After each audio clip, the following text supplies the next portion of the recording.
Hello students, welcome to जीवन classes. आज का यह लेक्चर जीके लेक्चर होने वाला है, जिसमें आपको काफ़ी ज़्यादा ऐसे क्वेश्चन मिलेंगे जो आपके परीक्षा उपयोगी महत्वपूर्ण हैं। तो दोस्तों चलिए वीडियो को स्टार्ट कर रहे हैं। पहला क्वेश्चन है, अशोक के केवल एक अभिलेख में उसे मगध का राजा बताया गया। वह कौन सा अभिलेख है जिसमें उसे मगध का राजा बताया गया था? तो ऑप्शन है मास्की का लघु शिलालेख, रानी अभिलेख, भब्रू अभिलेख या फिर धौली स्तंभ अभिलेख। तो अशोक के केवल एक अभिलेख में उसे मगध का राजा बताया गया, तो वह कौन सा अभिलेख है ये आपको बताना है। तो दोस्तों याद रखिएगा, यदि आपको ये क्वेश्चन आपके एग्ज़ाम में मिले तो आपको केवल और केवल ए ऑप्शन देखना है, मास्की का लघु शिलालेख। क्या? मास्की का लघु शिलालेख, इसको आप याद रखिएगा। तो मास्की का लघु शिलालेख अशोक को जो है मगध का राजा बताया गया था। ऑप्शन नंबर ए आपका बिल्कुल करेक्ट आंसर होगा दोस्तों, ऑप्शन नंबर ए। क्लियर? चलिए आगे चलते हैं। नेक्स्ट है, मौर्य काल में संहर्ता का क्या कार्य था? मौर्य काल में संहर्ता का क्या कार्य था? ऑप्शन है राजस्व वसूली, न्यायाधीश, सेनापति, न्याय देना। ये चार ऑप्शन है आपके पास। चार ऑप्शन में से आपको बताना है सही ऑप्शन कौन सा होगा। मौर्य काल में संहर्ता का क्या कार्य था? तो ऑप्शन नंबर ए आपको दिख रहा होगा, राजस्व वसूली। राजस्व वसूली मौर्य काल में संहर्ता का कार्य होता था, राजस्व वसूली। ये तो ए ऑप्शन आपका सही है। नेक्स्ट है, पाटलिपुत्र नगर की स्थापना किसने की? पाटलिपुत्र नगर की स्थापना किसने की? ऑप्शन में आपको दिए हुए हैं अजातशत्रु, बिंबिसार, बिंदुसार या फिर अशोक। ये चार ऑप्शन है आपके पास। चार ऑप्शन में से आपको बताना है पाटलिपुत्र नगर की स्थापना किसने की। तो याद रखिएगा, ऑप्शन नंबर ए है अजातशत्रु।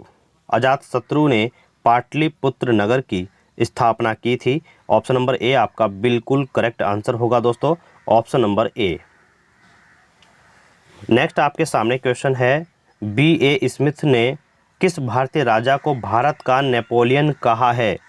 बी ए स्मिथ ने किस भारतीय राजा को भारत का नेपोलियन कहा है? ऑप्शन है स्कंदगुप्त, चंद्रगुप्त मौर्य, अशोक, समुद्रगुप्त। ये चार ऑप्शन आपके पास हैं और आपको बताना है कि बी ए स्मिथ ने किस भारतीय राजा को भारत का नेपोलियन कहा है। तो दोस्तों ऑप्शन में आपको दिख रहा है समुद्रगुप्त। डी ऑप्शन आपका बिल्कुल करेक्ट है। इस क्वेश्चन का समुद्रगुप्त होगा। डी ऑप्शन आंसर आपका सही हो जाएगा। नेक्स्ट है, कनिष्क की प्रमुख राजधानी थी। कनिष्क की प्रमुख राजधानी थी। तो कनिष्क की प्रमुख राजधानी, ऑप्शन है आपके पास पुरुषपुर, तक्षशिला, मथुरा, पाटलिपुत्र। तो कनिष्क की प्रमुख राजधानी यदि आपको ये क्वेश्चन मिले तो आपको पुरुषपुर देखना है। तो पुरुषपुर है ऑप्शन नंबर ए में। ऑप्शन नंबर ए आप टिक करेंगे और आपका आंसर जो है बिल्कुल सही हो जाएगा। कनिष्क की प्रमुख राजधानी थी पुरुषपुर। नेक्स्ट आपके सामने क्वेश्चन होगा, किस गुप्त शासक ने उज्जैन को अपनी दूसरी राजधानी बनाया? किस गुप्त शासक ने उज्जैन को अपनी दूसरी राजधानी बनाया? आपके सामने ऑप्शन है कुमारगुप्त, कुमारगुप्त। ये दो ऑप्शन आपके एक से ही हैं और ये भी एक से ही हैं। तो आपको जो है बताना है कि दो ऑप्शन आपके पास है, कुमारगुप्त और चंद्रगुप्त। इन दोनों में से आपका कौन सा आंसर सही होगा दोस्तों, आपको बताना है। तो दोस्तों याद रखिएगा कि वह कौन गुप्त शासक है जिन्हें उज्जैन को अपनी दूसरी राजधानी बनाया। तो वह है चंद्रगुप्त। चंद्रगुप्त को याद रखिएगा, उज्जैन की दूसरी राजधानी चंद्रगुप्त ने जो बनाया था, अपनी दूसरी राजधानी बनाया था उज्जैन को, तो वह था चंद्रगुप्त। ठीक है, याद रखिएगा। नेक्स्ट है, समुद्रगुप्त के दौरान कांची का राजा कौन था? समुद्रगुप्त के दौरान कांची का राजा कौन था? तो ऑप्शन है हर्षवर्धन, हर्षवर्मन, विष्णुगोप, कनिष्क। ये चार ऑप्शन आपके पास हैं और आपको बताना है कि सही ऑप्शन क्या होगा। तो हर्षवर्धन, हर्षवर्मन, विष्णुगोप और कनिष्क। तो डी, ये जो आपका सी ऑप्शन दिखाई दे रहा है विष्णुगुप्त होगा शायद ये विष्णुगुप्त। तो विष्णुगुप्त होगा। समुद्रगुप्त के दौरान कांची का राजा कौन था? विष्णुगुप्त। आप याद रखिएगा, सी ऑप्शन आपका सही होगा। नेक्स्ट आपके सामने क्वेश्चन है, स्कंदगुप्त ने सौराष्ट्र का गवर्नर किसे नियुक्त किया? स्कंदगुप्त ने सौराष्ट्र का गवर्नर किसे नियुक्त किया? ऑप्शन है वीरसेन, पर्णदत्त, हरिसेन, इनमें से कोई नहीं। स्कंदगुप्त ने सौराष्ट्र का गवर्नर किसे नियुक्त किया? तो दोस्तों, यदि आपके सामने इस तरीके से क्वेश्चन बनता है तो आप पर्णदत्त ढूंढोगे ऑप्शन में, और पर्णदत्त है second option, B option. B option आपका बिल्कुल सही हो जाएगा, पर्णदत्त। चलिए नेक्स्ट क्वेश्चन की तरफ चल रहे हैं। तो आपके सामने है, शुंग वंश का संस्थापक कौन था? शुंग वंश का संस्थापक कौन था? ऑप्शन नंबर ए है पुष्यमित्र शुंग, बी है अग्निमित्र, सी है वसुमित्र और डी है वज्रमित्र। तो आपको बताना है शुंग वंश का संस्थापक कौन था। तो याद रखिए दोस्तों, शुंग वंश का संस्थापक था Pushyamitra Shunga. Pushyamitra Shunga, option number A आपका बिल्कुल सही है, पुष्यमित्र शुंग। नेक्स्ट आपके सामने है क्वेश्चन, तृतीय तमिल संगम का अध्यक्ष कौन था? तृतीय तमिल संगम का अध्यक्ष कौन था? ऑप्शन है नक्कीरर, पिलारा, चिंतामणि, इनमें से कोई नहीं। नक्कीरर, इलारा, चिंतामणि, इनमें से कोई नहीं। तो तृतीय तमिल संगम का अध्यक्ष कौन था, इसे आपको बताना है। तो दोस्तों याद रखिएगा, 36 का ए, नक्कीरर। नक्कीरर जो है ये तृतीय तमिल संगम का अध्यक्ष था, इसको आप याद रखिएगा। ए ऑप्शन है करेक्ट हो जाएगा। नेक्स्ट है, पांचाल महाजनपद की राजधानी कहाँ थी? पांचाल महाजनपद की राजधानी कहाँ थी? ऑप्शन है काशी, अहिच्छत्र, मथुरा, पाटलिपुत्र। बताना है आपको पांचाल महाजनपद की राजधानी कहाँ थी। तो याद रखिए दोस्तों, पांचाल महाजनपद की राजधानी थी, ऑप्शन नंबर बी आपके सामने है, अहिच्छत्र। अहिच्छत्र जो है पांचाल महाजनपद की राजधानी थी। तो बी ऑप्शन आपका बिल्कुल करेक्ट हो जाएगा, बी ऑप्शन सही है। नेक्स्ट आपके सामने क्वेश्चन है, ऋग्वेद का 9वां मंडल किससे संबंधित है? ऋग्वेद का 9वां मंडल किससे संबंधित है? तो याद रखिए दोस्तों, ऑप्शन है आपके पास सोम, पुरुष सूक्त, गोत्र, गायत्री मंत्र। तो ऋग्वेद का 9वां मंडल जो है वह किससे संबंधित है? वह संबंधित है दोस्तों सोम। ए ऑप्शन आपका सही हो जाएगा, सोम से संबंधित है, ए ऑप्शन करेक्ट हो जाएगा। नेक्स्ट क्वेश्चन आपके पास है, सबसे पुराना वेद कौन सा है? सबसे पुराना वेद कौन सा है? ऑप्शन है ऋग्वेद, यजुर्वेद, सामवेद, अथर्ववेद। ये चार ऑप्शन आपके पास हैं, तो बताना है सबसे पुराना वेद कौन सा है। तो दोस्तों, जो आपको दिखाई दे रहा है ऋग्वेद, ये ऋग्वेद आपका सबसे पुराना वेद है। ऋग्वेद को सबसे पुराना वेद माना जाता है, तो ए ऑप्शन आपका करेक्ट है, यही आंसर हो जाएगा। नेक्स्ट आपके सामने क्वेश्चन होगा, पट्टिनी पंथ की स्थापना किसने की थी? पट्टिनी पंथ की स्थापना किसने की थी? तो पट्टिनी पंथ की स्थापना करने वाले ये चार ऑप्शन में से एक होगा। ऑप्शन है नेदुन जेराल अदन, सेंगुट्टवन, करिकाल, इनमें से कोई नहीं। तो दोस्तों याद रखिएगा, पट्टिनी पंथ की स्थापना जो की थी वह की थी सेंगुट्टवन ने। किसने? सेंगुट्टवन, ऑप्शन नंबर बी आपका बिल्कुल करेक्ट है, सेंगुट्टवन, ऑप्शन नंबर बी।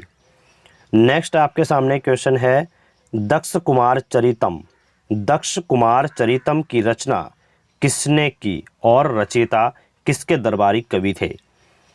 तो ये ऑप्शन आपके पास है, दंडिन नंदीवर्मन, भैरवी नंदीवर्मन, अप्पर दंडीवर्मन, भैरवी नरसिंहवर्मन। तो ये आपको बताना है कि दक्ष कुमार चरितम की रचना किसने की और रचयिता किसके दरबारी कवि थे। तो दोस्तों इसमें आपको ध्यान रखना है कि जो आपके पास ये ऑप्शन है, ध्यान रखिएगा दोस्तों, option number A Dandin Nandivarman, Dandin Nandivarman ये आपका ऑप्शन होगा, यानी कि दक्ष कुमार चरितम की रचना की थी दंडिन ने और रचयिता किसके दरबारी थे, वह दरबारी कवि थे नंदीवर्मन के। तो ए ऑप्शन आपका करेक्ट हो जाएगा। नेक्स्ट आपके सामने क्वेश्चन है, हर्षवर्धन द्वारा लिखे गए नाटक हैं, हर्षवर्धन द्वारा लिखे गए नाटक। तो हर्षवर्धन द्वारा लिखे गए नाटक इन चारों में से कौन सा है। देखिए, नागनाद, रत्नावली, प्रियदर्शिका, उपयुक्त सभी। तो दोस्तों इसमें से हर्षवर्धन द्वारा लिखे गए नाटक ये सभी हैं, तो ऑप्शन नंबर डी आपका बिल्कुल करेक्ट हो जाएगा, डी ऑप्शन उपयुक्त सभी। अब नेक्स्ट फिर क्वेश्चन है, हर्षवर्धन का बहनोई कौन था, हर्षवर्धन का बहनोई कौन था, हर्षवर्धन का बहनोई कौन था, ये ऑप्शन में आपको बताना है, ग्रहवर्मन, प्रभाकर वर्धन, बाणभट्ट, देवगुप्त। तो हर्षवर्धन का बहनोई जो था वह था ऑप्शन नंबर ए ग्रहवर्मन। कौन था, ग्रहवर्मन। ए ऑप्शन आपका सही हो जाएगा, इसको याद रखिए। चलिए नेक्स्ट है, तृतीय बौद्ध संगीति, तृतीय बौद्ध संगीति किसके काल में हुई, तृतीय बौद्ध संगीति किसके काल में हुई। ऑप्शन है अशोक, कालाशोक, कनिष्क या अजातशत्रु। ये चार ऑप्शन है, चार ऑप्शन में से एक सही होगा जो आपको बताना है। तृतीय बौद्ध संगीति किसके काल में हुई, तृतीय बौद्ध संगीति हुई थी अशोक के काल में। किसके काल में, अशोक के काल में हुई थी। ऑप्शन नंबर ए आपका बिल्कुल करेक्ट हो जाएगा, अशोक, यानी कि तृतीय बौद्ध संगीति किसके काल में हुई, अशोक के काल में हुई। नेक्स्ट है, मनु ने किस अपराध के लिए ब्राह्मण को अन्य वर्ण की तुलना में अधिक दंड देने को कहा, मनु ने किस अपराध के लिए ब्राह्मण को अन्य वर्ण की तुलना में अधिक दंड देने को कहा। ऑप्शन है चोरी, हत्या, गाली गलौज, राजद्रोह। तो आपको बताना है कि मनु ने किस अपराध के लिए ब्राह्मण को अन्य वर्ण की तुलना में अधिक दंड देने को कहा। तो ऑप्शन है ए चोरी, चोरी करने पर मनु ने ब्राह्मण को अन्य वर्ण की तुलना में अधिक दंड देने को कहा। तो ए ऑप्शन आपका बिल्कुल करेक्ट है, ए ऑप्शन सही हो जाएगा। नेक्स्ट आपके सामने क्वेश्चन होगा कि इनमें से कौन सा शिलालेख सातवाहन काल से संबंधित है, इनमें से कौन सा शिलालेख सातवाहन काल से संबंधित है। ऑप्शन है नासिक, जूनागढ़, 1 और 2 दोनों ऑप्शन, या फिर इनमें से कोई नहीं। तो दोस्तों याद रखिए इस क्वेश्चन का जो आंसर है वह हो जाएगा ऑप्शन नंबर ए नासिक, यानी कि जो ये चार ऑप्शन दिए गए हैं तो इनमें से जो कौन सा शिलालेख सातवाहन काल से संबंधित है, तो वह कौन सा शिलालेख है जो सातवाहन काल से संबंधित है, वह है नासिक। तो ए ऑप्शन आपका सही हो जाएगा, नासिक। चलिए नेक्स्ट आपके सामने क्वेश्चन बन रहा है कि 4 अश्वमेध यज्ञों का आयोजन किस राजा ने किया। 4 अश्वमेध यज्ञ का जो आयोजन है वह किस राजा ने कराया। हस्तिवर्मन, समुद्रगुप्त, पुष्यमित्र शुंग या प्रवरसेन प्रथम। तो 4 अश्वमेध यज्ञों का आयोजन किस राजा ने कराया। तो वह कराया था दोस्तों, याद रखिएगा, वह कराया था किसने, प्रवरसेन प्रथम। किसने कराया, प्रवरसेन प्रथम। डी ऑप्शन आपका सही होगा, प्रवरसेन प्रथम। चलिए नेक्स्ट आपके सामने क्वेश्चन हो जाएगा कि किन 2 वंशों ने राष्ट्रकूटों के साथ उत्तर भारत का राज्य संभाला। किन 2 वंशों ने राष्ट्रकूटों के साथ उत्तर भारत का राज्य संभाला। ए ऑप्शन है प्रतिहार और परमार, बी ऑप्शन है प्रतिहार और चंदेल, सी ऑप्शन है प्रतिहार और चोल, डी ऑप्शन है प्रतिहार और पोल। तो ये ऑप्शन आपको दिए गए हैं, आपको बताना है सही आंसर क्या होगा। तो दोस्तों इस बात का आप ध्यान रखिएगा कि आपको बड़े सोच समझ करके आंसर बताना है। तो आपके सामने क्वेश्चन है कि किन 2 वंशों ने राजकूटों के साथ उत्तर भारत का राज्य संभाला। तो दोस्तों याद रखिएगा प्रतिहार और पोल, प्रतिहार और पोल ये 2 वंश ऐसे हैं जिन्होंने राष्ट्रकूटों के साथ उत्तर भारत का राज्य संभाला था। तो डी ऑप्शन आपका सही हो जाएगा, डी ऑप्शन करेक्ट है। चलिए नेक्स्ट क्वेश्चन है, महायान बौद्ध धर्म ग्रंथों में भविष्य बौद्ध किसे कहा गया है? महायान बौद्ध धर्म ग्रंथों में भविष्य बौद्ध किसे कहा गया है? ऑप्शन है क्रकुचंद, अमिताभ, मैत्रेय, कनन मुनि। क्रकुचंद, अमिताभ, मैत्रेय, कनन मुनि। तो महायान बौद्ध धर्म में भविष्य बौद्ध किसे कहा गया है, ये आपको बताना है। तो दोस्तों याद रखिए मैत्रेय, मैत्रेय जो सी ऑप्शन आपके पास है वही करेक्ट होगा। मैत्रेय को महायान बौद्ध धर्म ग्रंथों में भविष्य बौद्ध कहा गया है। चलिए नेक्स्ट क्वेश्चन है, राष्ट्रकूट वंश की स्थापना किसने की? राष्ट्रकूट वंश की स्थापना किसने की? ऑप्शन है दंती दुर्ग, कृष्ण प्रथम, इंद्र द्वितीय या इनमें से कोई नहीं। तो राष्ट्रकूट वंश की स्थापना किसने की थी? दोस्तों इसको आपको याद रखना है, जो ये दंती दुर्ग है, दंती दुर्ग, इसी ने राष्ट्रकूट वंश की स्थापना की थी। तो ए ऑप्शन आपका सही हो जाएगा। ए ऑप्शन बिल्कुल करेक्ट है दोस्तों। और इसी के साथ आज के यह इंपॉर्टेंट जी के यहीं पर समाप्त होते हैं। मिलते हैं नेक्स्ट वीडियो में। वीडियो अच्छा लगा हो तो वीडियो को लाइक और शेयर कर दीजिएगा, चैनल को सब्सक्राइब कर लीजिएगा और बेल आइकन को प्रेस करना न भूलें, जिससे कि आपके आने वाली सभी वीडियो, सभी इंपॉर्टेंट क्वेश्चन की वीडियो आपसे एक भी न छूटने पाए और आपको सबसे पहले आपके मोबाइल पर नोटिफिकेशन के माध्यम से पहुँच जाए। Thank you, thanks for watching.